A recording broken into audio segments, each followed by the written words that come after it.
Hello there, I'm Marion Ellis, and my company, Cape Insights, has made this 7-part series of conversations with crackerjack speakers to give you a taste of things uniquely South African on a voyage of discovery that unpacks our creativity, diversity, heritage, and history.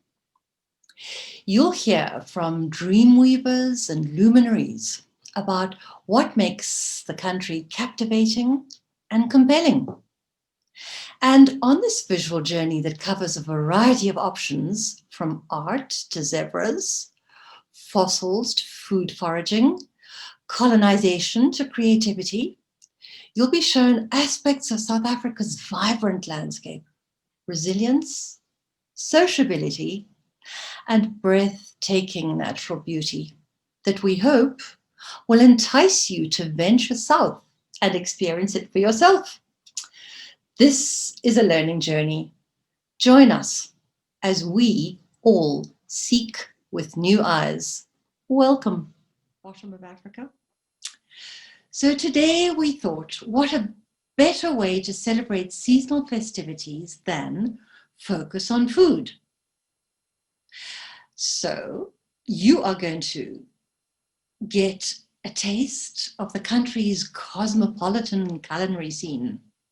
You'll get an inkling of how history finds its way into our saucepans and how we can reconnect with our roots. You'll get a glimpse of our Mediterranean abundance at Cape markets and the bounty from our 2 shorelines, the Indian, the Atlantic. We have 2, guys. You'll meet some artisan-makers and hear about award winners in our Cape winelands.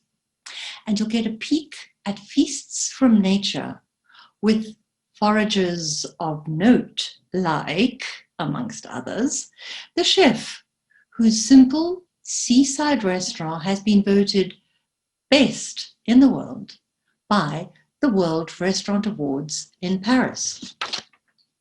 So today you're going to be seeing a greater number of presenters than usual. And first up is Loubie Rusch, who's a wild foods explorer, innovator, activist, consultant, whose drive and passion is getting people to know and grow forgotten local foods. After working as a landscape designer for 30 years, she began a brand of local preserves, cordials, and jams, earning quite a reputation. Aptly, it's called making kos. And kos is the Afrikaans word for food. She's initiated collaborations that fill gaps in academic research and local knowledge bases. She's been involved in a pilot cultivation project in the township of Khayelitsha and a meal kit company that's making it super easy for cooks to opt for an indigenous option. Her wild food urban foraging walks are a learning experience where her enthusiasm combines with her deep wisdom and understanding of nature. So, whether cooking, teaching, speaking, she's committed to cultivating a green consciousness. Dear watchers, I give you Loubie. Good evening. I'm going to be speaking a little bit this evening about moving towards a gastronomy of the Cape touristic region. So this is where we find ourselves here at the southern tip of Africa. The part of the map which is circled in red is the place where Homo sapiens became modern. This goes back more than 100,000 years ago. We've had several climate change events here since then. But what was really the kind of backbone of why this evolution could take place was that they are incredibly healthy marine foods that people could access on the south coast. And they were also very, very carbohydrate rich and micronutrient rich bulbs and corms. In addition, of course, all the leafy greens and so forth. But what is very interesting about this characteristic region is that it is a winter rainfall region. It is known for its incredibly poor soils, and it is also very dependent on fire. So those are the things that make this smallest but most biodiverse hotspot of the characteristic kingdom really stand out. And the bottom image is showing you a very, very typical coastline of the south coast. And it really is, the poet Joseph Pla, he says that cooking is the landscape in our saucepans. And that really, in terms of a kind of a prehistory of eating, sums up the way it was long before more settlers came here. So then, if we look at much more recent history, and now we're moving from 100,000 years ago or so to more like 2,000 years ago, there were migrations of people that started coming down to the south. So they were Bantu-speaking peoples that brought their farming practices with them, and in addition to that, also pastoralist people or the Khoi people who brought initially fat-tailed sheep with, and also later were working with cattle. So these were peoples that came into an area which, for the period from 100,000 years ago, had been populated by San people, who were a foraging people, a hunting and gathering people.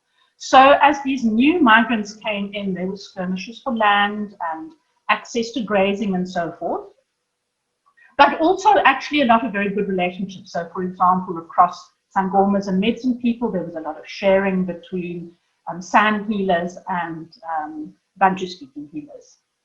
So it wasn't all strife. But then, much more recently, when technology brought us ships and the spices of the East became increasingly interesting to the Europeans, a trade coming down past the bottom of Africa brought people to these shores.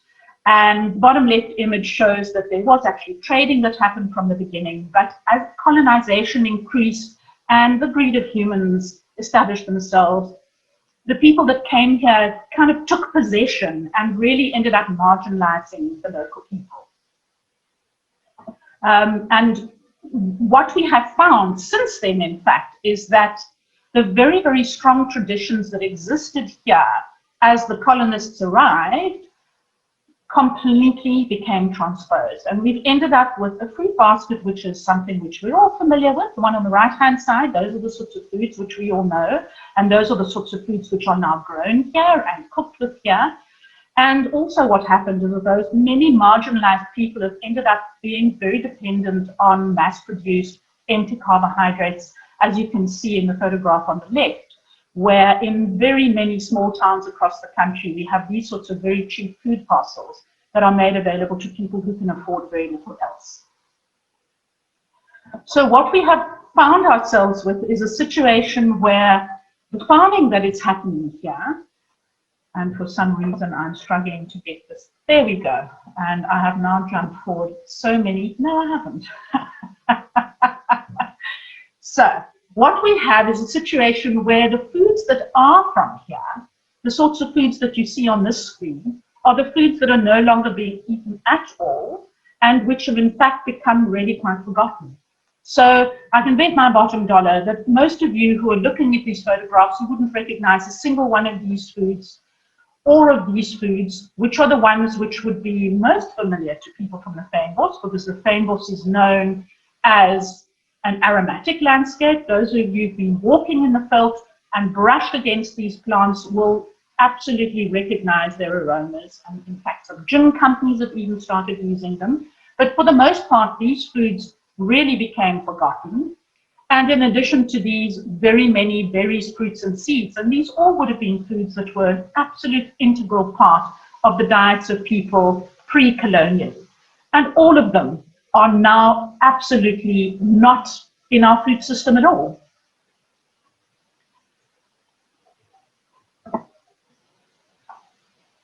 So what we have ended up with now is a food system dependent on the exotics, that fruit basket you saw earlier, and the kinds of unbelievably rich biodiverse landscapes that you're seeing in this image being destroyed by modern farming. So the brown patches in the middle of this photograph here are irrigated areas. They're irrigated by huge pivots.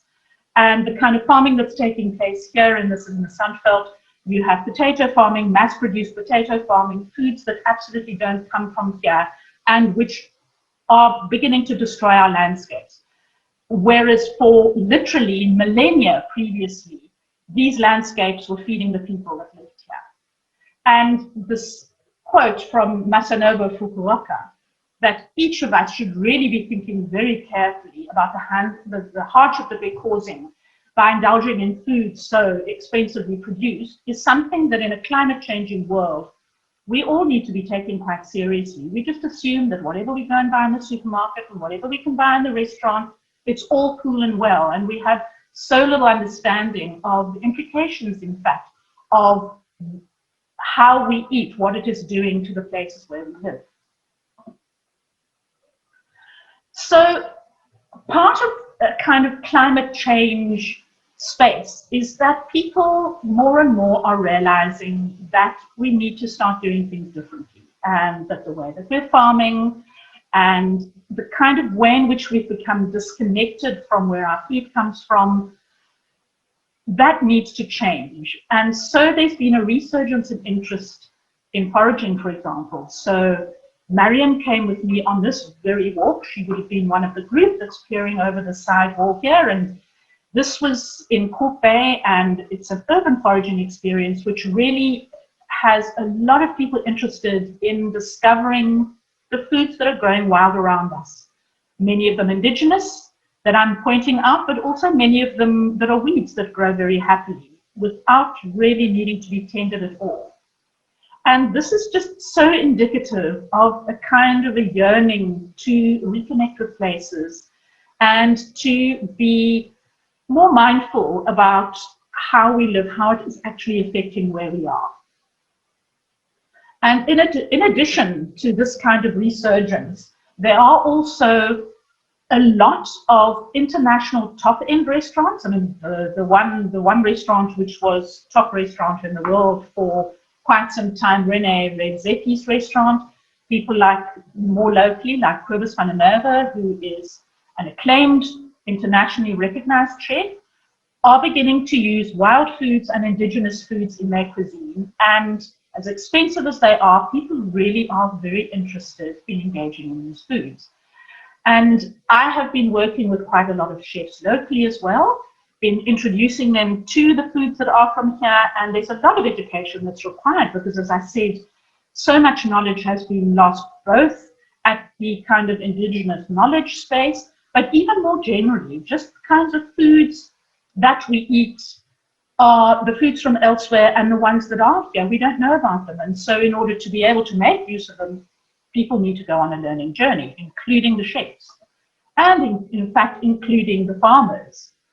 And this is a subject which is very dear to my heart, because in the early days of taking people foraging, I very quickly realized that by only sharing with people about foraging, that the use of foods was going to be limited, because the amount of foods that you can forage for quite simply will be limited up to the point where you start, in fact, putting plants in the wild at risk. And we're in fact helped in this country by the fact that it's illegal to harvest anything in the wild without a permit.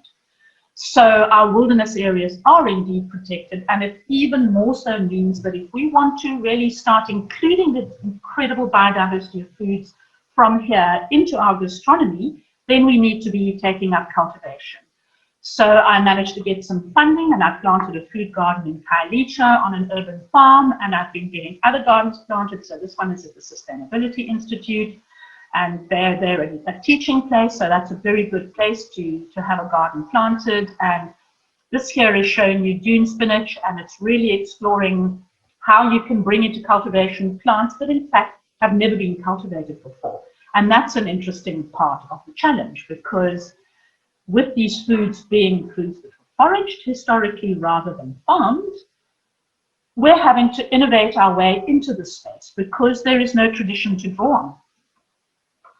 And so some of the other places where these foods are being grown is in other community spaces, also on the Cape Flats, and some interesting success being had in growing some of these foods and now even beginning to harvest them and sell them into market box spaces and even in open market spaces.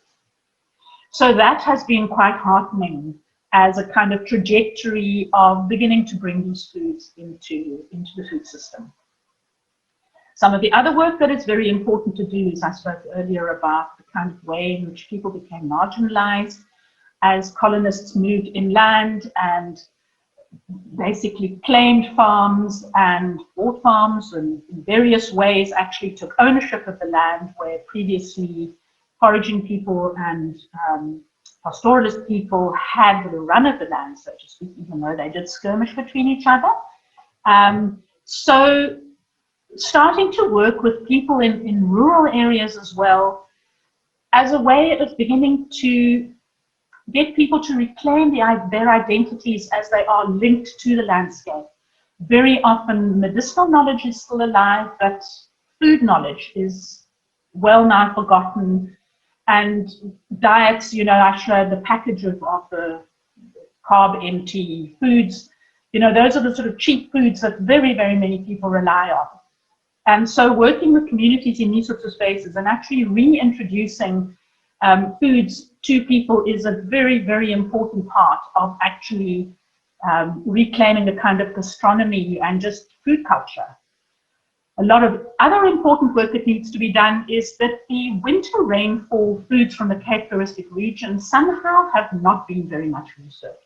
So if you were to Google indigenous food from Southern Africa, you would find a huge amount of information, many, many papers written about the summer rainfall foods, the sorts of foods that the Bantu-speaking people that migrated down here 2,000 years ago, those sorts of foods which they would have been growing then, those are the foods which are very much better researched, whereas the Cape Floristic region foods, huge amount of information lacking, both indigenous knowledge lost, but also science knowledge. So very important thing that is also beginning to emerge now is that some of those knowledge gaps are beginning to be filled. So the bottom two images are showing you an agronomist master's student doing some work on 2 plants in particular and really delivering some very interesting results.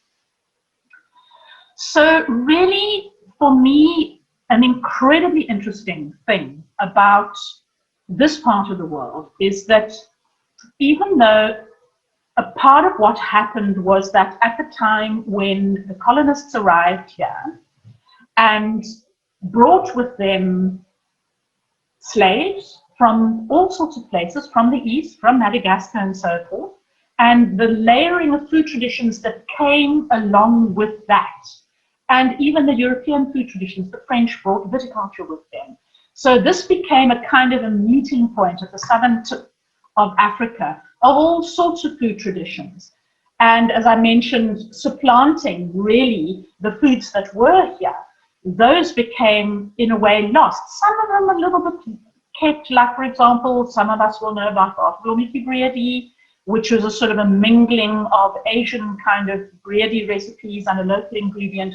So there's been some of that that has remained, but there's actually a vast font of new innovation that can happen as another layer onto this kind of multicultural southern tip of Africa, where working with our local ingredients that are beginning to be farmed and beginning to be more easily accessible to us, that can start being included in a new gastronomy, which is being researched and which people really more and more are interested in engaging in, and which visitors coming to visit our shores are also interested in knowing about. So you're not just eating the tomatoes and the onions that you get and the carrots and the cabbages that you get everywhere on the planet, but you really start to get an immersion into what makes this place local, including its checkered history, which is about local indigenous ingredients and a mengelmus of all sorts of people that for various reasons landed up there. I was a bit tardy here, sorry. So my next person that I'm going to be speaking with is a most extraordinarily powerful pioneering woman called Sheryl Ozinsky. And she has started and got a market going, which is located on the edge of the ocean in Cape Town's V&A waterfront. It's called the Ozinsky City Farm, which is such a mouthful. Everybody refers to it as the OZCF. So Sheryl Ozinsky is the founder, and she says, this is a place where food is talked about almost as enthusiastically as it's consumed. Partnering with local small-scale farmers and suppliers, it not only offers the freshest, seasonally and ethically sourced ingredients, but it shortens the supply chain and gives back to independent farmers and artisanal food producers. It also uses the eye-catching waterfront locale to bring folks together to educate and entertain. So we're going to watch 2 short clips on what this pioneering woman who's making a significant difference has achieved. My name is Sheryl Ozinsky, and I've been around Cape Town all my life. About 6 years ago, we had a dream to convert an old derelict bowling green into a community farm. So we started a tiny little market, and that market just grew and grew and grew. And it's now based in the V&A waterfront, where we have magnificent vegetables and fruit to sell every week, and we work with about 80 traders. We had the idea because it was a farm 300 years ago. It was a part of a farm. We had the idea, could we possibly bring people together, a community building higher and higher walls, people not getting out, not meeting each other? Would it be possible for people to come out from behind their high walls, to meet, to gather, to talk to each other around food? Because we know that food is that kind of a medium. Everybody loves to eat. Whatever you are, you like to eat, and food has a wonderful way of unifying a community. So if we put a market here next to the farm, would it bring people together? And it did.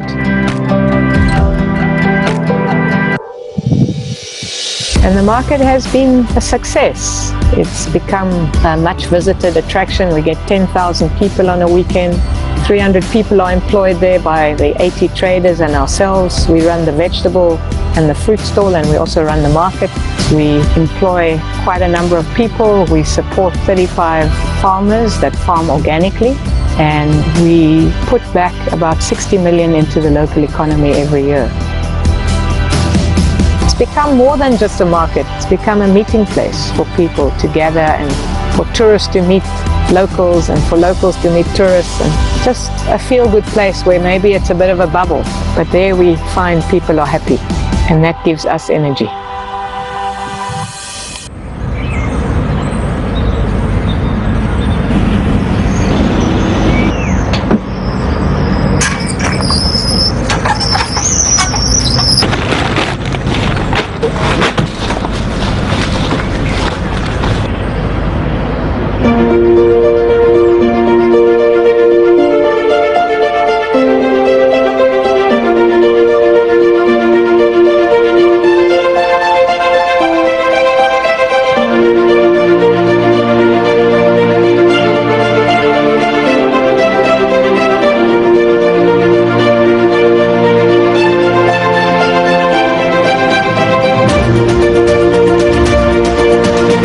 My name is Sheryl Ozinsky, and together with my partner Kaz Friedman, we run this fabulous market, the Ozinsky City Farm Market, here at Granger Bay in the waterfront.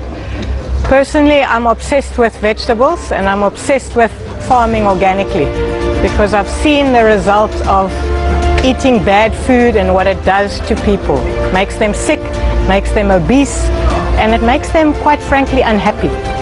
So how do we turn around this broken food system? How do we fix it? How do we repair it? How do we get good quality, nutritious food to all the people that live in South Africa? That impacts their entire life as adults, their potential to be happy and to be fulfilled.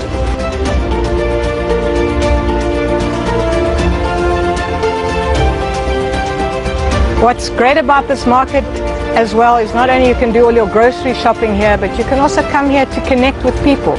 And I think a lot of us are disconnected. We've never been more connected in terms of social media, but we're disconnected. We're disconnected from ourselves, We're disconnected from nature. We're disconnected from the food we eat. We don't know the provenance. We don't know the farmers. We pay the doctor to make us better. We should be paying the farmer to keep us healthy. And I think that's what this market is. It connects people. It brings them together.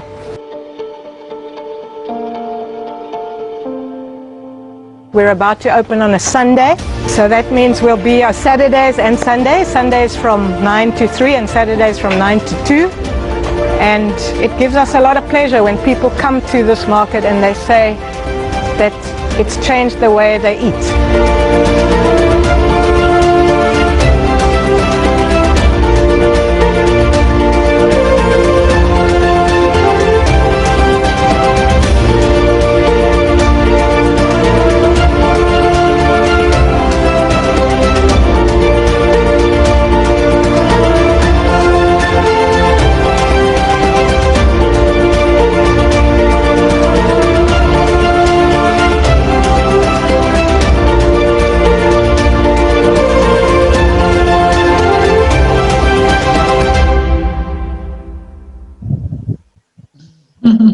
Our local market, guys. We're so proud of it.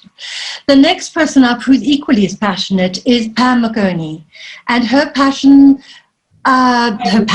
converge in her work, which is food, wine, creativity, travel, history, people, and the Cape. So about 17 years ago, she launched the first foodie walking tour of Cape Town and was called Cape Fusion Tours. And these tours have given her an insider track to the metamorphosis that's been happening in our industry in the world as travelers become foodies and want to learn about a destination through its cuisine and its people. Her biggest lesson from the pandemic is that we are a community, that we need to support each other in order to make it through, to buy local, to be aware of our footprint and how our footprint can help others. So this propelled her to start a Facebook group called Cape Town Eats Group that tells stories about local food vendors and artisans. She's going to inspire you with her stories. Over to Pam. Hi everybody, I want to bring you on a journey today to taste the Cape Peninsula and its artisans. I am Pam from Cape Fusion Tours. I am a celebrator of everything artisan in the Cape and have been doing foodie tours and promoting the foodie businesses for many years. And as a result, I've ended up connecting with many of the artisans. And over this time, I dug deeper, spent lots of time with the guys on the peninsula, and could happily keep you going for 3 days. But today, we just want to give you a little bit of a background on a couple of the guys that you could find yourself or with us as you travel the peninsula. Firstly, meet Paul. Paul is from Hout Bay Coffee. He is a coffee roaster, an anthropologist, and him and his wife, Birgitta, they basically support many of the businesses in Hout Bay by selling their breads, their cakes, their cookies, their sourdough croissants, and it's one of the most amazing places to visit. Track them down. It is magical over there. I also want you to meet Mike from the Hout Bay Harbour Distillery. Mike and his wife and his 2 daughters are the only employees in this gin company. They basically make artisan gin, and they are amazingly, amazingly passionate. They're right next door to the Hout Bay Market, right near Fish on the Rocks, so a good combination to combine it all. And this year, they won World Best Navy Strength Gin. This gin rocks so much, it's so delicious that you can literally sip it neat, and it's just absolutely fantastic. I have stocked up on major amounts of this man's gin. And then as you meander around our peninsula, you will see they're just endless views, and it's so good to just exhale and come and enjoy the Cape. You then land up in Noordhoek. Don't forget to stop at the Noordhoek Farm Village, find Faith for an amazing juice, pop into the food barn behind, have a nice little bite to eat or a coffee at their little roastery behind.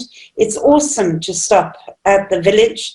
That's Nurtured Beach. Don't forget to go for a walk on the beach after you've been in the area. And also, if you're feeling like beer already, find AJ Breweries. They're opening very, very shortly in the big venue that is where the Red Herring was. Meet Charlie. Charlie's from Botswana. He's a mad beer lover. You're only going to find him if you know how to track down the Long Beach Brewery. Put it in your GPS. It's hidden in a garage.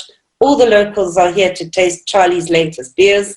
And let me tell you, there are lots of them. He did 300 beers in the last year. They're filling up their growlers while they hear the locals. Only $100 to fill up your 2-liter growler, but then you've got to finish it all really quickly. This is an incredible initiative. This is Sophia that you're looking at from the Ocean View farmers, organic farmers. She is what you call a cost gangster, trying to get stability and fight hunger in her community. They're selling veg boxes, and they've opened an amazing little restaurant called Iwunda Hawk. It means the chicken coop. And here they're baking their own pizzas and breads in a wood-burning oven. It's incredible. Go, go, go. They're also doing high teas if you book for it. And so you see the kids in the background. The kids are basically playing there because it's a safe space. Welcome as you meander around the peninsula to Kalk Bay. They're drying snook here. Sylvia has been here for over 20 years. She dries the snook. She sells the fish, and she also sells the smoked snook. She's an amazing person to stop and talk to, super friendly, and she will help give you ideas on recipes on what to do with the fish. This is a wonderful Frenchman who's lived here for many, many, many years, and of course he missed goat's cheese from France and eventually turned his hand to making them. Find Gerald from Pepe Charlotte out in Komiki. You'll find his cheeses in the restaurants, dailies around Cape Town. But if you're heading to Komiki, get hold of him and buy direct. He's an amazing, fun person to talk to. We'd love to welcome you all soon back to our beautiful peninsula. Endless views, endless oceans. Thanks for joining us. Goodbye. Right, guys, that was a whip around our peninsula, 2 oceans, Atlantic and Indian in Cork Bay. And now you're going to have a whip around the heart of Cape Town with Rupesh Kassen, whose foodie footsteps you're going to follow. Rupesh is a chef who ditched the corporate world after spending about 10 years there, and he then worked in restaurants in Johannesburg and Zanzibar, and later he became a freelance food critic, writing for our definitive South African Eat Out Guide, amongst others. He's a confessed travel addict, and when he was in Istanbul, inspiration struck. So after moving to Cape Town, he decided to set up his hip and happening company called Eat Like a Local, which takes you on immersive journeys to experience and explore the city through your taste buds. So he'll share his experience of Cape Town's diverse vibe and show you over the Boer Kaap, where you'll get a taste of traditional Cape Malay food and old-fashioned spices. And he'll give you a peek at the waterfront for a take on some contemporary African food. Rupesh. Join me to explore the diverse flavors of the Cape. We start in the Boer Kaap, one of the oldest remaining neighborhoods. This is the home of Cape Malay cuisine. The Dutch were the first European settlers and arrived in 1652 on the stormy shores of the Cape. They wanted to set up a refreshment station along the spice route. A garden was planted to supply these ships, and I call it the first McDonald's drive-through for fruits and vegetables. Relations with indigenous inhabitants were, however, not so favorable. So slaves were brought in from places like Indonesia, Malaysia, Java, and Africa. The slaves filled many roles, but one was to cook for the Dutch. Traditional dishes turned out to be rather spicy for Dutch palates. So sweetness was added to mellow the dishes, additions like apricots, fruits, and raisins. Here, the iconic flavor of Cape Malay cuisine was born. We visit the oldest spice store in Cape Town, Atlas Trading, a family-run business with spices from all around the world. This is where our spice journey begins. Samosas. Originating in India, the traditional samosas have a thick, doughy pastry. These are, however, paper-thin triangles filled with spiced meat mixtures of flavorful vegetable curries. Pastry reminiscent of a Chinese spring roll. Eat them on the go, but make sure that they're enjoyed hot.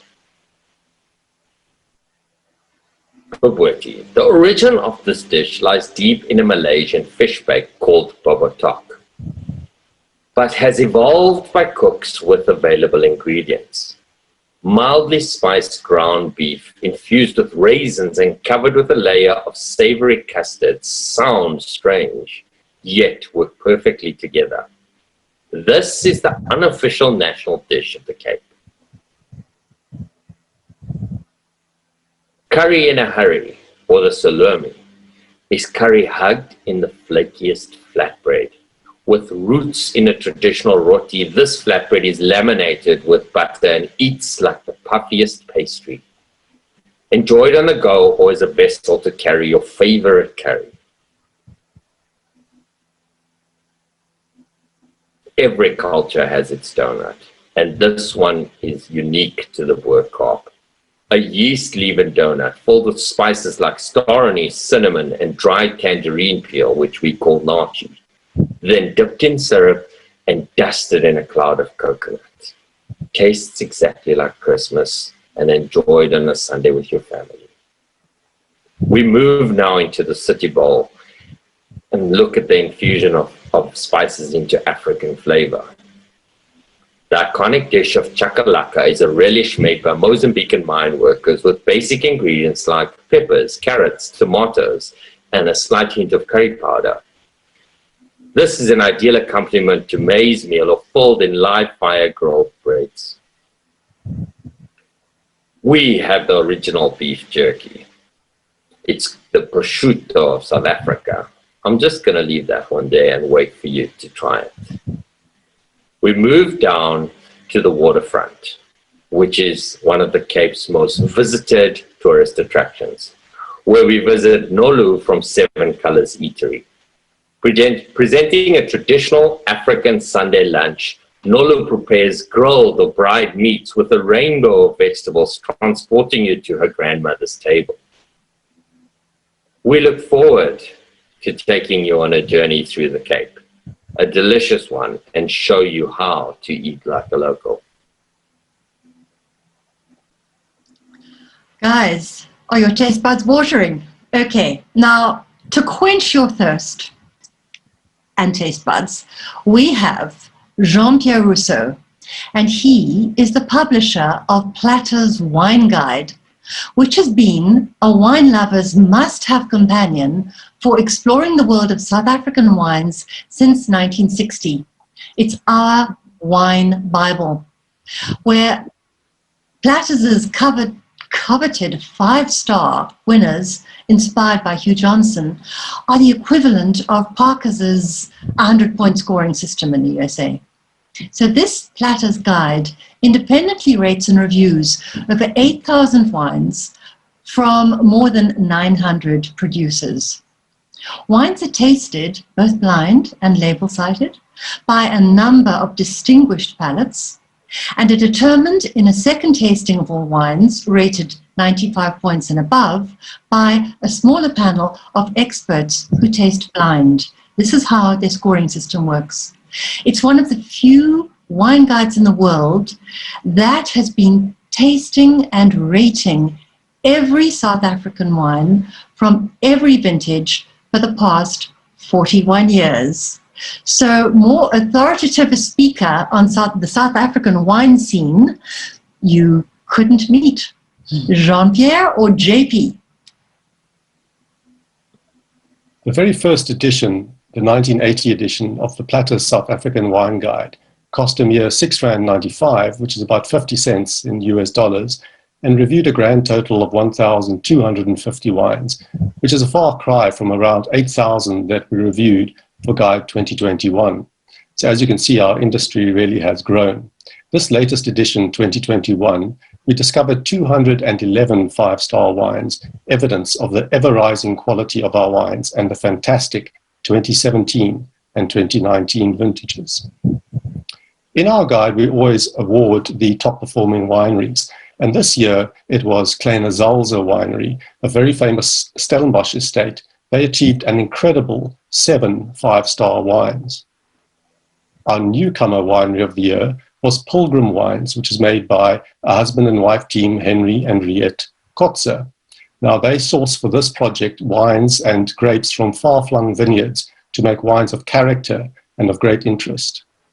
And our Editor's Award this year went to Donovan Roll for his Roll wines, with Donovan Roll being one of the leading young winemakers and part of the Swartland Revolution back in the day. In the market, look out for the Platters seal of approval on the wines, which marks out the wines that have been awarded. And you can access Platters online and in our apps, and the guide will soon be on shelf, just before Christmas.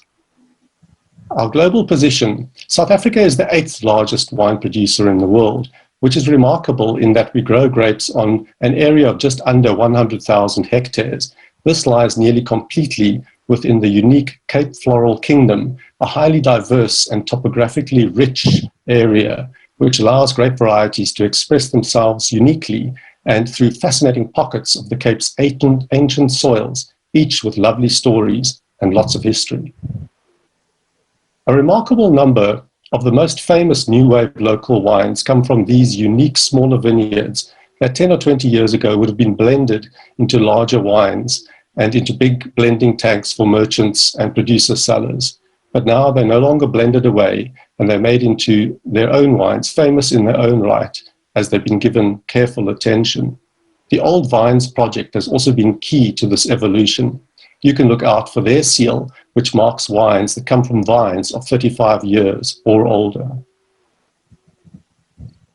The diversification that's inherent in more wines, speaking of vineyard, has meant also new places to explore growing grapes. It scarcely surprises now to hear of much praised wines coming from areas like Prisca in the Northern Cape, or the Breda River, which has always grown quality grapes, but who now have famous wines coming from the region, where previously they would have gone into anonymous blends, possibly made in a blend that came from Stellenbosch, but actually originated from Breda Kloof. The progressive discovery and rediscovery and the value of these many ignored vineyards is perhaps the single most influential trend in South African wine this century, and happily it continues. South African wine growers are already leaders in sustainable land use, the product of having to learn to work with the water-scarce part of the world. Many of our growers are also small to medium-sized farmers, and this land is family-owned, and there's a direct bond of care with the land. We are also leaders in caring for people who work in the vineyards, with the majority signed up to bodies like the Wine and Agricultural Ethical Trade Association and the Fair Trade Association. And of course, sustainability requires businesses that survive. Sustaining wine businesses in the Cape has never been a small task in the light of a small domestic market, economic downturns, and international competition. But South Africa has a few competitive advantages.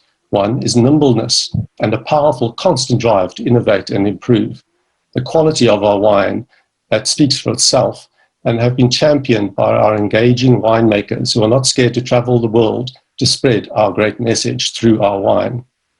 And the other is our wine tourism. There is no destination in the world quite like the Cape. We have grandeur in our landscapes. We have history in our architecture. We have all manner of dining on our properties, from the finest to the most fun-loving, for families and for tourists alike. But most of all, we have sunshine in the smiles of the people who work in our wineries. There's a directness and a warmth that is completely honest. It's an irresistible combination that people fall in love with and can't wait to come back for. We thank you from Platters for supporting South African wine. Yes, guys, and when you come here, you certainly will. As I said, Platters is our local Bible. Now, we're ending this array of foodie-focused people with a chef called Kobus van der Merwe, who's pioneering ways of introducing subtle and diverse flavors of the landscape into his signature dishes at his world-acclaimed restaurant called Wolfgat in the fishing village of Paternoster on the Atlantic coast is something that we're very proud of. And Loubie knows him well, and she's going to speak more as a brief introduction to Kobus. Here's over to you, Loubie. Yes, and I look rather ghost-like because somehow I haven't managed to get my lighting particularly right. But I'm fit and well and met Kobus very briefly before going to Italy to a slow food terroir event, where I helped him to prepare 100 servings of fish for roti, which was quite a good way to get to know somebody in a high-pressure cooking situation. And in those days, he was still cooking at Wolfgat in Paternoster, his mum's business. And then a few years later, started Wolfgat, and Carlo Petrini, who is the founder and still the president of Slow Food International, was coming to South Africa. And I succeeded in convincing Kobus to receive a group of us, even though he actually wasn't quite yet open. And he was very happy to do that. And I mean, as we've come to know Kobus, his food is, he really knows that Strandveld landscape absolutely intimately. And he presents the food in the simplest and most kind of real way, so that one really gets a taste of the food from that coastline. And I mean, as you can imagine, Carlo Petrini is a well-dined and wined man. And he absolutely loved what he had there and made damn sure that he did his bit to start putting Kobus onto the international map, and the rest is history. He really, his incredibly subtle and delicate approach to local indigenous ingredients have just paved the way for him to really get international acclaim. Lovely. Thank you so much. Right, let's see this tiny little restaurant.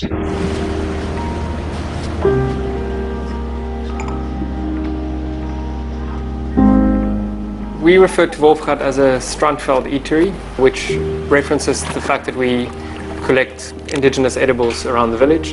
And if you were to literally translate Strandveld, it actually means beach and field. So that's quite indicative of the kind of food that we prepare. Paternoster is a historic fishing village with massive amounts of charm. It's layers of history, natural beauty, there's cultural diversity, and all of those things I think is what makes it a really unique destination. Wolfgat couldn't exist anywhere else. It's intrinsic to its environment, and we collect things that you can only find around these parts. The idea at Wolfgat was to not have any traditional kitchen hierarchy. We don't make any distinction between front of house and kitchen staff. And I have an amazing team. They're all born and raised in Paternoster. None of them have any formal food background, and they've just stepped up into these roles of chef and sommelier, and it's incredible to see the growth and the passion that they share with me. Wolfgat for me is my home from home.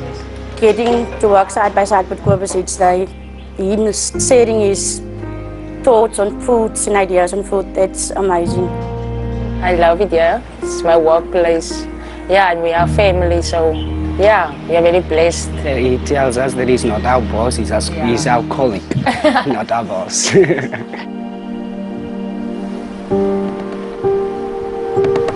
We try and keep numbers down at Wolfgat so that we can serve the type of food that we serve. We can't go and collect what we do for 100 guests a day. So by keeping it down to about 20-24 seats per service, it's sustainable. We only prepared to the exact number of bookings. We have very limited wastage. And those are all ideas that in many restaurant situations isn't seen as practical. But I think some of the traditional restaurant ideas needs to be challenged. Salad of watermelon and ice plant, pickled watermelon rind, some celery shavings and pumpkin seeds. On the side we have a fresh tomato juice that we've infused with a bit of bokum and a hint of chili. If we're still around in 5 years' time, we'll still be cooking dune spinach and bokums, and there's no sense for me in over-processing anything like that, especially if you're going to give guests a taste of something they've never had before. You know, to have it in the same texture and the way it looks when you see it in the felt. That's what we want to share with our guests. Smoked mussel, in lightly smoked over wild sage branches, served with fresh grapefruit and pickled kelp. For me, the most exciting part of it is that the team that I work with are kind of considered in a category where they compete with people that are operating on an extremely professional level internationally, and they've become specialists and true professionals, which I'm really proud of. It's fantastic that we're on the African continent in a tiny little fishing village and that we're able to get this really nice accolade.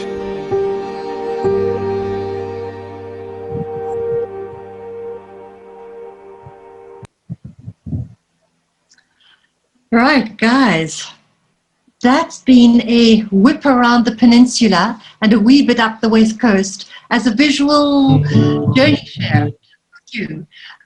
What we're going to do now, with Loubie being alongside me, metaphorically or virtually, is that we're going to answer your questions, which are posted on the screen. So I'll be reading them up, and Loubie is going to be answering them. And Loubie, the first question that we got, which comes from a volcanic island piercing the ocean in Hawaii, is, and I think because it was popped up as you were speaking, it says, are any of these foods used for medicinal purposes? Are these being rediscovered and revived? Loubie. So that's a really great question, because, you know, this notion that food and medicine are separate things is really quite a sort of a modern Western approach. And interestingly, across Africa, but particularly down in Southern Africa and also in the Cape Touristic region, medicinals are actually still quite actively used, whereas it's the foods that have become the plants that one would consider more predominantly as foods, which are the ones that have become forgotten. So, for example, when I've worked with communities in rural areas, when you engage with people starting with medicinal foods, it provides a very easy end to then take the conversation on to foods which are directly more nutritious for the body rather than predominantly medicinal. Okay, thank you for that. Another question is foraging becoming a popular trend in South Africa? Very definitely it is. I've been taking people on foraging and doing dinners and that sort of thing for about the last 10 years or so, and it's definitely on the increase, and it's one of the reasons that actually I decided I really needed to start exploring cultivation, because the interest in local foods, at the moment, the only way in which you can get them is actually by foraging, and foraging in our country is in fact at the moment illegal. And so in order to be able to supply people with these foods that they're becoming interested in, it's really become more and more important to start cultivating them.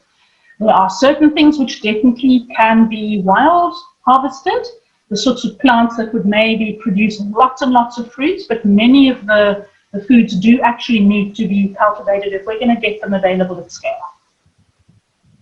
Okay, thank you. And what foods that you showed can be planted in a domestic garden?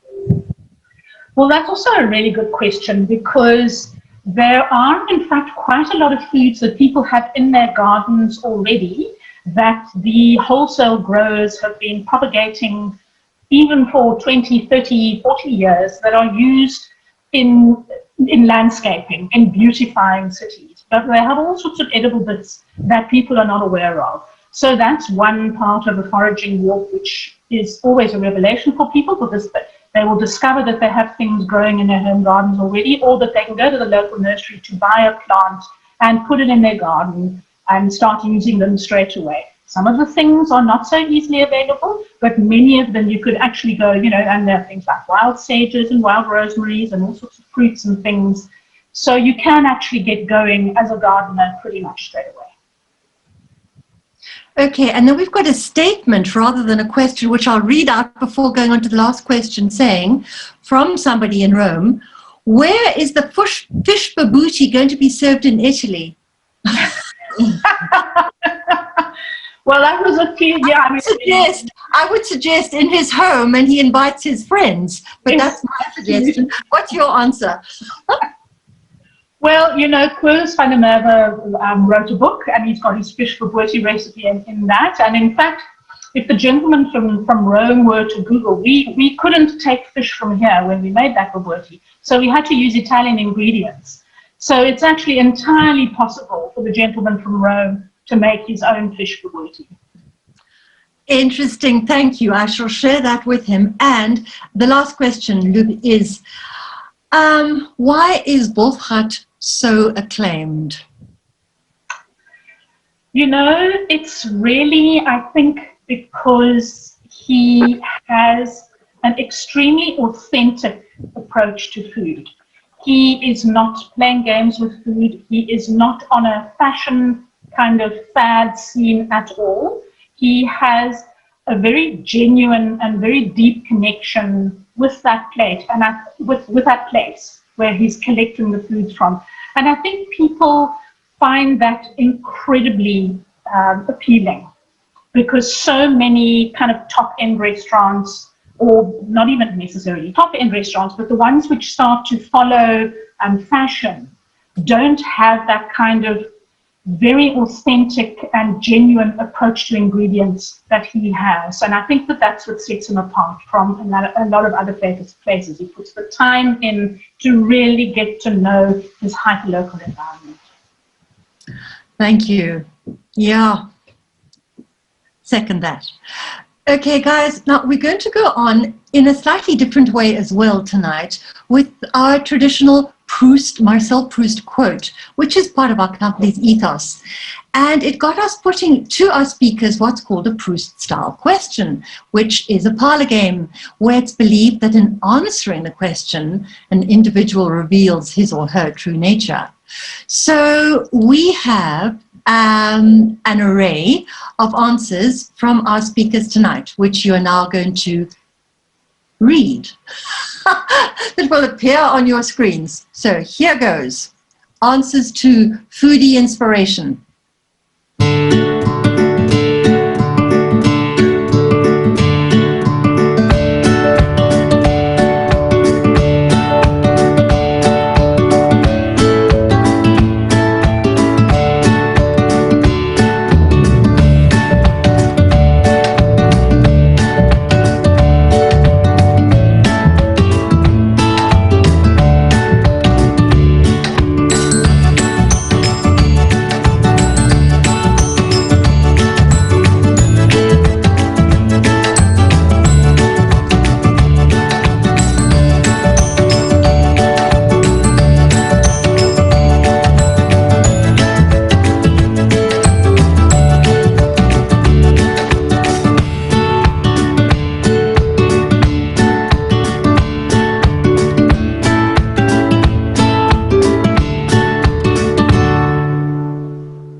Okay, and for friends in Arizona and California, I'm chipping in here too. And my quote is by Cesar Chavez, who's a civil rights activist in both states. And he says, If you really want to make a friend, go to someone's house and eat with him. The people who give you their food give you their heart.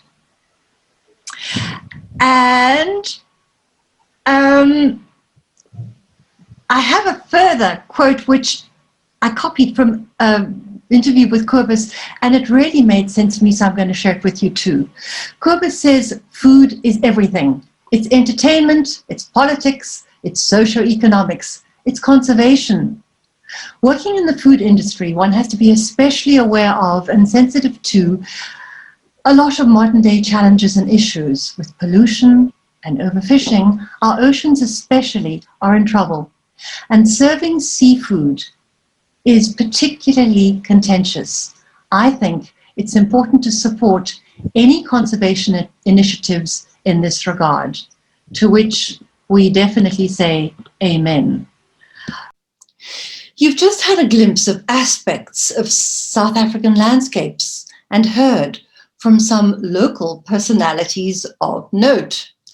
And there are more, all thought-provoking, stimulating, eye-catching. So please join us on our other learning journeys. If you venture south, or better still, when you venture south, you'll get more than a taste of our delectable food and our award-winning wines. We'll show you over a variety of our landscapes on one of our small group tours designed for curious travelers that delve deeply into the same niches you're seeing in the series. These are a mere taster, just so you know. We thought an appropriate way to end would be to share a salutation in Xhosa, which is one of our 11 official languages, and it means go well or stay well. So, with our thanks and good wishes, hamba gashle.